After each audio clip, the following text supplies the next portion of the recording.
Hi students. Welcome आप लोग का। मैं डीके मिश्रा आपका ये पेपर डिस्कस करने जा रहा हूँ। बढ़िया पेपर मिला मुझे, ये काफ़ी अच्छा लगा। फॉर 11th फर्स्ट टाइम जो बिगनर्स हैं, जो फर्स्ट टाइम बच्चे ये पेपर दे रहे होंगे या 11वीं क्लास में आए बिना रिवीजन के, उनका सिलेबस रिवाइज नहीं हुआ है यानी पहली बार पढ़ाया गया है, तो एक स्टैंडर्ड पेपर है। इसमें कुछ क्वेश्चन जेई एडवांस लेवल के भी हैं, कुछ क्वेश्चन जेई मेंस के भी हैं और नीट लेवल के हैं। तो एक बढ़िया क्वेश्चन है प्रैक्टिस करने के लिए। इस पेपर में अगर आप 8 क्वेश्चंस प्लस ट्राई करते हो, सही करते हो, तो बुरा नहीं माना जाएगा। 10 प्लस अच्छा है, और अगर 12 प्लस कर लेते हो तो वेरी गुड, एक्सीलेंट। और अगर किसी बच्चे ने 15 में से 15 सही कर लिए हैं तो मेरे तरफ से उस बच्चे को बहुत बहुत बधाई, बिकॉज उसने बहुत अच्छा काम किया है। इसका पीडीएफ अगेन अगर आप डाउनलोड करना चाहते हो तो मैं इसको टेलीग्राम चैनल पे दे दिया हूँ, वहां से आप इसको डाउनलोड कर सकते हैं। वीडियो सॉल्यूशन आप भी अपने तरफ से देखिए और उसमें देखिए क्या आप सीख रहे हैं। तो चलिए मैं ट्राई करता हूँ, इसको सॉल्व करते हैं। पहला क्वेश्चन है, इंजन इंजन पंप्स वाटर। एक इंजन वाटर को पंप कर रहा है थ्रू अ होस pipe. Water passes through the pipe and leave it with the velocity 2 metre per second. Mass per unit length, okay, generally time दिया जाता है, but यहाँ मास पर यूनिट लेंथ दिया गया है, is 100 kg per metre. What is the power of the engine? तो generally बेटा जो पावर लिया जाता है वो फोर्स इंटू वेलोसिटी ली जाती है। पावर होता है फोर्स इंटू वेलोसिटी, या फिर पावर को हम लोग एनर्जी के टर्म में देखें तो वर्क डन अपॉन टाइम हम कहते हैं। अब इतनी एनर्जी से फेंकी जा रही है तो उस टाइम उसकी काइनेटिक एनर्जी होगी। तो पावर इज डी के बाई डी टी, के फॉर काइनेटिक एनर्जी। अब चलो इसको सॉल्व करते हैं, कोशिश करते हैं कि आंसर आए। D by D T kinetic energy half mass into speed square. अब बेटा अगर मैं, ये मास भी वेरिएबल है तो डीएम लिख देना सही रहेगा। इसको मैं लिख देता हूं half d m v square upon d t. अब अगर मैं ds मल्टीप्लाई करूं और ds डिवाइड करूं तो ये ds by D T velocity हो जाएगा, और ये dm बाई ds गिवन है। ये जो 100 केजी पर मीटर है, ये dm बाई ds ही है। तो यहां से पावर हो जाएगा half dm by ds into v cube, because एक वेलोसिटी यहां से आ गई। dm बाई ds 100 है, वेलोसिटी 2 है, 2 का क्यूब 8 होता है, तो 8 upon 2 into 100, 400 what is the right answer? तो इसका आंसर आएगा पहला। यानी पहला ही क्वेश्चन थोड़ा सा परेशान कर देगा फर्स्ट टाइम 11वीं क्लास के बच्चों को। A body is projected vertically upward from the earth reaches a height equal to earth's radius. Before returning to the earth, the power exerted by the gravitational force is greatest. तो बेटा power जो होता है F into we होता है। ये इतनी height तक गया है, वहां पे acceleration due to gravity vary करती है। आगे पढ़ोगे आप कि ऊपर हाइट पे जाने पे acceleration due to gravity vary करती है। तो अच्छा, जी की वैल्यू कम होती है, ऊपर जाके जी की वैल्यू कम होती है। तो जब पार्टिकल अर्थ के पास आ रहा होगा ना, यहां पे उस टाइम अगर ध्यान से देखोगे तो power exerted by the greatest, उस टाइम mg भी नीचे रहेगा, वेलोसिटी भी नीचे रहेगी, और नीचे ही उसकी स्पीड मैक्सिमम होगी, बिकॉज वहां पे पावर होगा mg इंटू वी। जी भी हाईएस्ट, बिकॉज जी डिक्रीज करता है व्हेन हाइट इंक्रीजेस। तो अर्थ के सरफेस पे जी सबसे बड़ा होता है, उस टाइम वेलोसिटी भी बड़ा, उस टाइम थीटा भी 0 डिग्री उनके बीच में, ये 0 डिग्री। और पावर होता है एफ डॉट वी, तो 0 डिग्री पे पावर मैक्सिमम हो जाता है। तो उस time at the instant just before hit the earth will be the right answer. Remain constant बिल्कुल गलत है।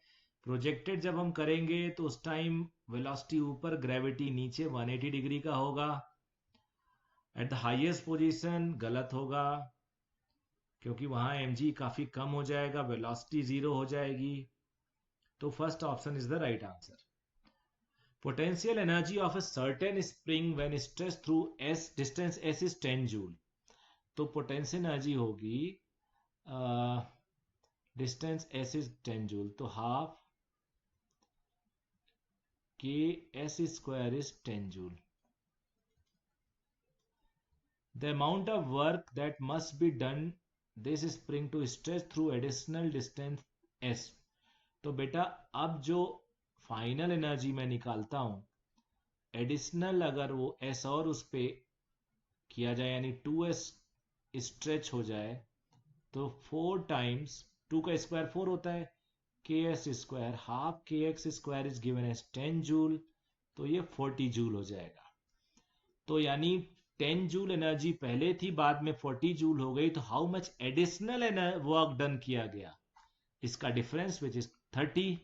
सो आंसर इसका हो जाएगा बेटा 30 हो जाएगा. अब इसका फोर्थ क्वेश्चन पे देखते हैं. फोर्थ क्वेश्चन पे आते हैं. ये तो ग्राफ है, ग्राफ हमेशा इजी होता है बेटा.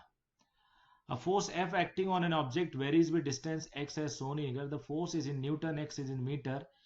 The work done by the force in moving the object from this to this. तो वर्क डन बेसिकली बेटा एरिया होगा, बिकॉज एफ एक्स का एरिया, ये एरिया 3 इंटू 3 9, ये एरिया उसका आधा हो जाएगा, याद रखना, बिकॉज सेम सिचुएशन है. हाफ बेस बेस 3 है, सॉरी 3 2 3 6, हाइट 3, तो 4.5, 9 प्लस 4.5 कितना होगा 13.5. तो ये तो सिंपल एरिया कैलकुलेट करना था. ऐसे क्वेश्चन, पांचवा क्वेश्चन जैसे मैंने क्लास में करा रखा है. A body of mass 3 kg is under a constant force which causes a displacement s in meter given by relation s is equal to 1 by 3 t square. Work done change in kinetic energy होता है, तो speed चाहिए होता है, speed ds by dt. Differentiate t square का करोगे 2t by 3, 2 second में t2 रखो, तो वेलोसिटी हो जाएगा 2 इंटू 2 बाई 3, तो 4 by 3. t is equal to 0 पे वेलोसिटी 0 है, तो work done change in kinetic energy होती है. सिर्फ फाइनल बचा, मास 3 है, वेलोसिटी 4 का स्क्वायर अपॉन 3 का स्क्वायर, तो ये हो जाएगा 1 बाई 2, 3 इंटू 16 बाई 9, 3 3 जा दिस, और ये 8, तो 8 by 3 joule is the right answer. तो क्वेश्चन नंबर ये पांचवें का आंसर हो गया सी. अब आगे बढ़ते हैं. अब आ जाते हैं क्वेश्चन नंबर 6 पे. इस पेज में अच्छे क्वेश्चंस दिख रहे हैं, तो ट्राई करते हैं इस क्वेश्चन को सॉल्व करने का. In the figure shown initially spring is unstretched state, block are at rest. Now 100 newton force is applied on block A and B as shown figure. A 2 kilo का है, B 1 kilo का है. After some time velocity of A becomes 2 metre per second, that of B is 4 meter per second, and block A is displaced by amount of 10 centimeter. Spring is stretched by 30 centimeter, यानी A 10 गया तो B गया होगा 20, तभी 30 centimetre stretch हुआ. Work done by spring force on A. Okay, A को देखो, अब इसको देखो. अब तो मैं इसको ऐसे सॉल्व करता हूं. Work done bye 100 Newton plus work done by spring is change in kinetic energy. शुरू में 0 था, मास 2 kg है, वेलोसिटी कितनी हो गई 2 मीटर पर सेकेंड स्क्वायर, तो 2 का स्क्वायर 4 हो जाएगा, तो ये बेटा हो गया 4 जूल. 100 न्यूटन कितना गया, 100 आगे जा रहा है, और कितना 10 सेंटीमीटर गया, तो 100 into 10 force into displacement, but centimetre है, ये हो गया, plus work done by spring, ये कैंसिल. अरे ये तो बहुत ईजी है, -6 जूल ऑप्शन में है, या 6 joule is the right answer. तो ये तो बिल्कुल इजी था, बस डेंजर दिख रहा था. 7वां क्वेश्चन है. Ball thrown from a height h metre with an initial downward speed v0. तो देखो ये यहां से h हाइट से फेंका गया v0 से, तो इसकी initial energy half mv0 square plus mgh.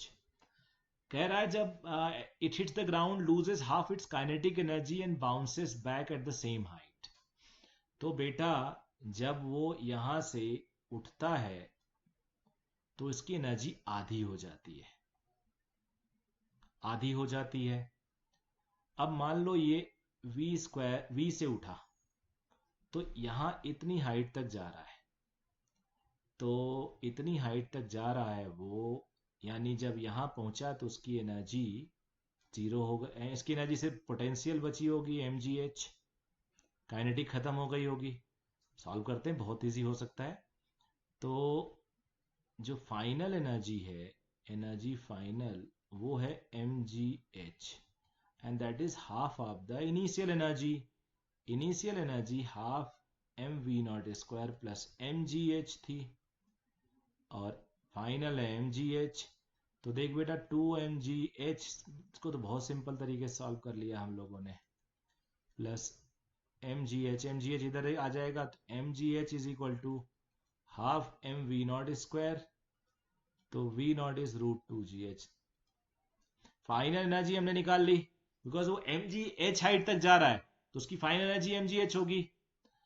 Final energy जो है इनिशियल की आधी है, क्योंकि आधी एनर्जी वो लूज कर चुका है, तो ये velocity √2gh should be the right answer. तो √2gh ही इसका आंसर है, √2gh पहला, सेवेंथ का ए राइट आंसर है। अब हम लोग आते हैं क्वेश्चन नंबर 8। क्वेश्चन नंबर 8, ओ देखने में कितना बड़ा लग रहा है। क्वेश्चन पढ़ते हैं, लैंग्वेज नीचे है इसकी। In figure shown, there is a smooth tube of radius r fixed in the vertical plane. A ball b of mass m released from top of the tube. B slides down due to gravity and compresses the spring. The end C of the spring is fixed and A is free. Initially, OL makes an angle 60 degree with OC, and finally it makes an angle of 30 degree after the compression. Find the spring constant. देखते हैं बेटा ये। अब एक block कहां से आ रहा है वो भी देख लेते हैं एग्जैक्टली। यहां से आ रहा है, तो अभी 60 डिग्री बना रहा है, अभी स्प्रिंग रिलैक्स होगा। जब वो 30 डिग्री बनाएगा, थोड़ा बड़ा डायग्राम बनाओ, ये मान लो 30 डिग्री है, तो 30 डिग्री का स्प्रिंग कंप्रेस भी हुआ होगा। ये एक्स आर्क लेंथ होता है R theta, theta is 30 degree compress हुआ, 30 डिग्री को π/6 कहते हैं, तो π/6 हो गया ये। अब हम इसको सॉल्व अगर करते हैं हम लोग, तो यहां से जब ब्लॉक चला तो एनर्जी कंजर्व करते हैं, यहां तक कंप्रेस हो रहा है, ये फाइनल है, ये इनिशियल है, तो ये बेटा हाइट तो आर हो गया, और ये आर है, ये हाइट होगा आर cos 30 डिग्री। तो अब मैं इसको इनिशियल को रेफरेंस मान रहा हूं, तो मैं लिख रहा हूं के आई। हम लोगों ने ऐसे काफी क्वेश्चन सॉल्व किए हैं, तो आपको मुझे लगता है कॉन्सेप्ट में प्रॉब्लम नहीं होगी। के आई U I, K F U F, initial kinetic 0 है, बट रेफरेंस से ऊपर पोटेंशियल है mgr plus R cos theta, तो आर कॉमन लिया, 1 प्लस कॉस 30। फाइनली केवल स्प्रिंग कंप्रेस है, काइनेटिक 0 हो गई है, और स्प्रिंग का x है πr/6। अब जरा हम लोग k की वैल्यू निकालना है हमें, कुछ कैंसिल हो रहा है, एक r कैंसिल होगा यहां से, तो बेटा ये हो गया g mg, ब्रैकेट के अंदर 1 प्लस √3/2, राइट हैंड साइड में एक r कैंसिल हो गया, तो π² के r/36 इंटू 2, ये एलसीएम ले लेना, तो k की वैल्यू आएगी 36 वाला आ जाएगा, बिकॉज 2 कैंसिल हो जाएगा एलसीएम लेते ही, so B will be the exact answer. केवल खेल है कंजर्वेशन का। क्वेश्चन नंबर 9 पे आ जाते हैं। In the figure, a force of magnitude F acts on the free end of the cord. If the weight is moved up slowly by a distance h, how much work is done on the weight by rope containing pulley? देख बेटा, अगर ये force F लग रहा है तो tension हो जाएगा, टेंशन इज फोर्स, तो यहां पे ये हो जाएगा 2f। तो अगर h हाइट जा रहा है ऊपर, तो 2f into H will be the work done by the cord on this. So answer होगा 2f। इसका आंसर होगा, जस्ट मिनट बेटा, कौन सा क्वेश्चन था, या ये बी आंसर है, ये आंसर है 9th का। अब हम आगे चलते हैं क्वेश्चन नंबर 10th पे। हाँ, क्वेश्चन नंबर 10 एक बहुत ही बढ़िया क्वेश्चन है, क्लास में कराया जाता है, थोड़ा बड़ा है अगर पहले से नहीं जानो तो। चलो मैं कोशिश करता हूं। A block of mass and pulled slowly by a minimum constant force on a horizontal surface through a distance x. The coefficient of kinetic friction is mu. Work done. अब देखो मिनिमम कांस्टेंट फोर्स लग रहा है, यानी इससे कम लगाओगे तो move ही नहीं करेगा। तो अब ये थीटा मान लिया मैंने। तो अब आप यहां से लिख सकते हो, पहले तो आप देखो फोर्स वर्क डन कितना होता है, F cos theta into X. अब थीटा की वैल्यू क्या हो सकती है मिनिमम के कंडीशन में, फ्रिक्शन भी होगा, ये है एफ साइन थीटा, ये एम जी, ये नॉर्मल, तो normal plus F sine theta is equal to m g. तो नॉर्मल आ गया एम जी माइनस एफ साइन थीटा। अब मिनिमम फोर्स लग रहा है, यानी जो एफ कॉस थीटा है,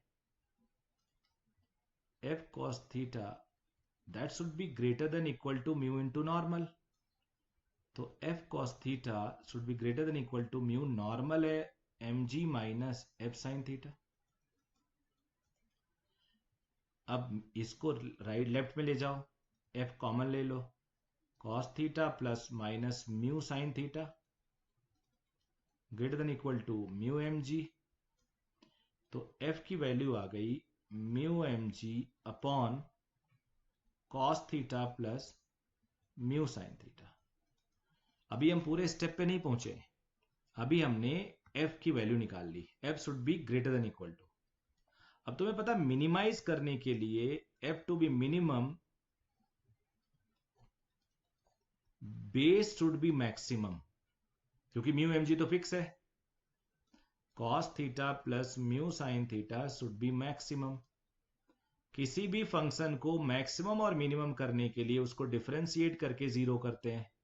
तो कॉस का डिफरेंशिएशन माइनस साइन, साइन का डिफरेंशिएशन कॉस। अब यहां से tan थीटा म्यू आ जाएगा। अब बेटा tan थीटा म्यू आने का मतलब ट्रायंगल बना लो, tan थीटा होता है परपेंडिकुलर अपॉन बेस, यहां से हाइपोटेन्यूज भी निकाल लो। अब आपको cos थीटा भी मिल जाएगा which is 1 upon 1 plus mu square, sine theta भी मिलेगा which is mu upon root 1 plus mu square. अब आपको साइन और कॉस दोनों मिल गया, तो अब आपको चाहिए, क्या चाहिए था, फाइंड द वर्क डन। तो देखो काफी स्पेस ले लिया, work done F cos theta into x. तो एफ कॉस थीटा की वैल्यू पुट करो और फोर्स की भी वैल्यू आपको पुट करनी पड़ेगी। अपने आप में बढ़िया क्वेश्चन बन गया ये।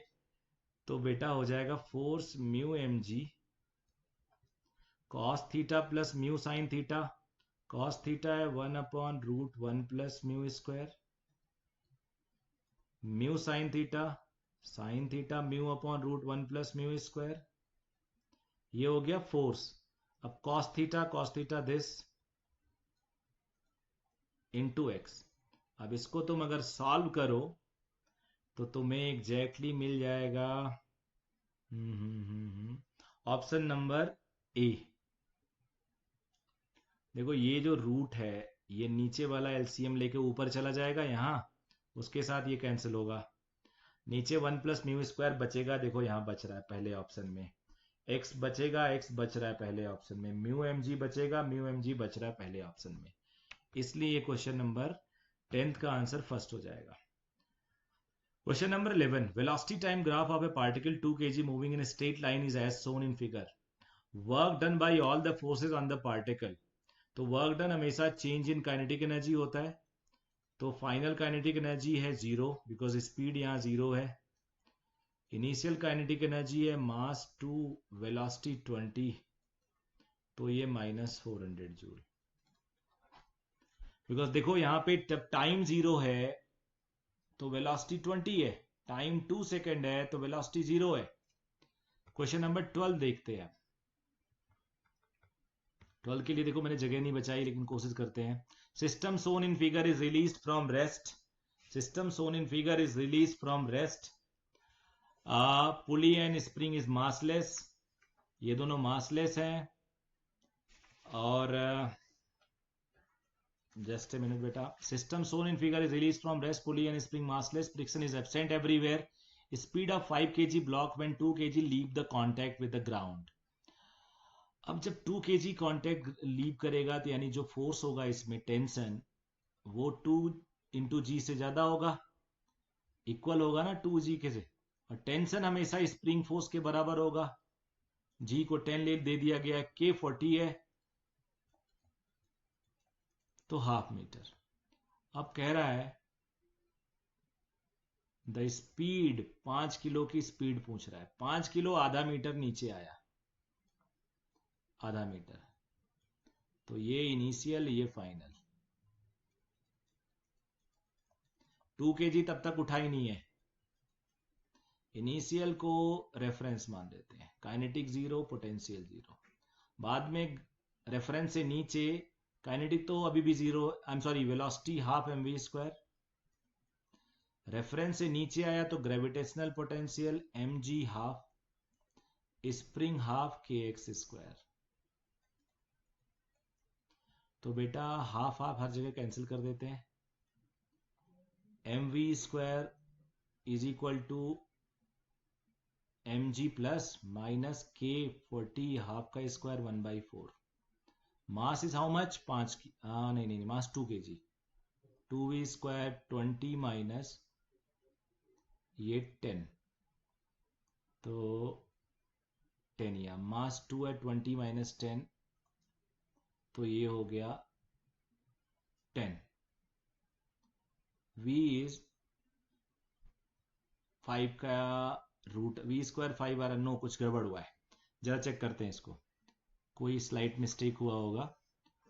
2g x is equal to half हो गया, x is equal to half हो गया, और kx² 2gx, हाँ यहाँ पे देखो नहीं x तो रखा मैंने, mg इंटू शुरू में काइनेटिक जीरो पोटेंशियल जीरो, बाद में काइनेटिक कितना minus mgh plus half kx², mv² ले लिया, mg प्लस हो गया, kx² k40 है, और mass is speed of 5 kg, I am sorry mass ये 5 किलो है, ये 5 है, तो mg 50 हो जाएगा। कभी भी मिस्टेक हो अगर आप सही कर रहे हो ध्यान से देखो, सही हो जाएगा।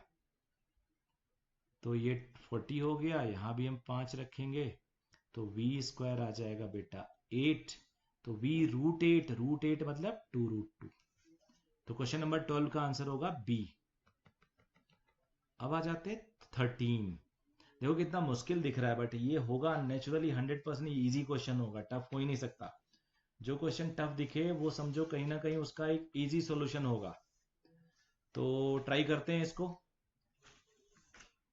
A variable force P is maintained tangent to a frictionless cylindrical surface of radius A as shown in the figure by slowly varying the force. A block of weight W is moved and the spring to which it is stretched from 1 to 2, position 1 to 2, work done by force P। तो work done by force weight दिया ये बेटा, height निकाल लो, तो ये height ये r है, r sine theta हो जाएगा, हाइट r साइन थीटा हो गया। स्प्रिंग कितना खिंचा, स्प्रिंग रेडियस a है तो स्प्रिंग a थीटा खिंच गया, शुरू में कोई कंप्रेशन नहीं मान रहे। Work done by force P plus work done bye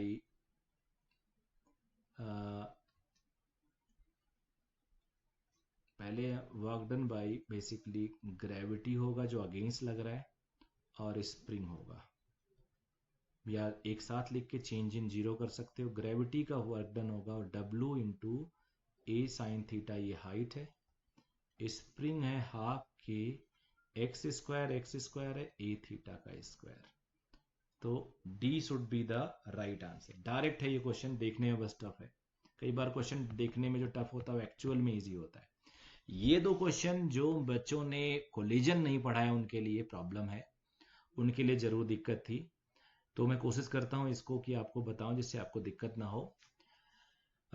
collision का कॉन्सेप्ट जरूरी है। इसको ऐसे बना लो तुम, हल्का हैवी 1 kg का हल्का मास है, 10 से जा रहा है, ये हैवी है, इसका मास बहुत बड़ा है 1 kg से, ये 5 से आ रहा है।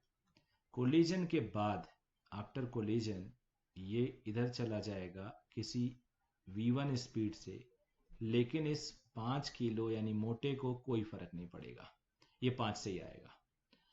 तो अब तुम लोग प्योर कोलिजन है, ई का फॉर्मूला होता है सेपरेशन अपॉन अप्रोच।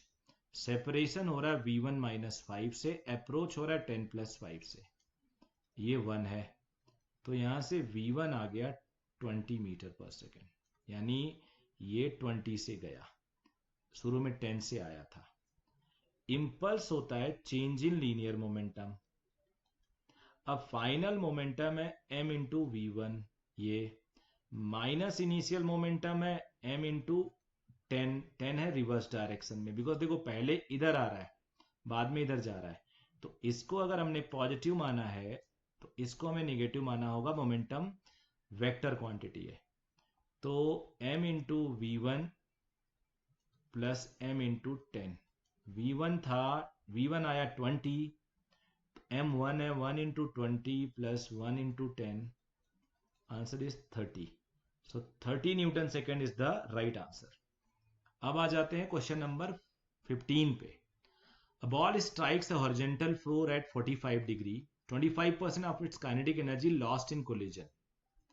ऐसे आया 45 डिग्री पे U से आया, और जब गया V से तो 25% of its energy is lost in collision, यानी बचा 1/4, 25% मतलब 1/4 लॉस कर गया, बचा कितना 3/4। तो final kinetic energy is equal to 3/4 of initial.